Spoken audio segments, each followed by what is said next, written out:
So one of the things I got to work out how to do, how do I connect this to my Mac? How do I put this in a Bluetooth mode? So search for nearby devices, but what do I do to actually put it in a sync mode?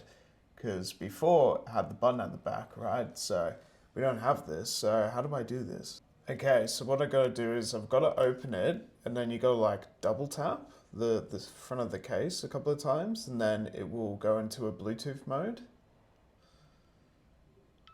There we go. So that's what you got to do. You got to put it in the sync mode, and then it will become discoverable. Ah, there you go. That's interesting. I didn't know that. So that's the answer right there, how to do that. There we go. And then you just got to enable it. Awesome. And it has all these other settings. This is so cool. I didn't know this. That's really cool.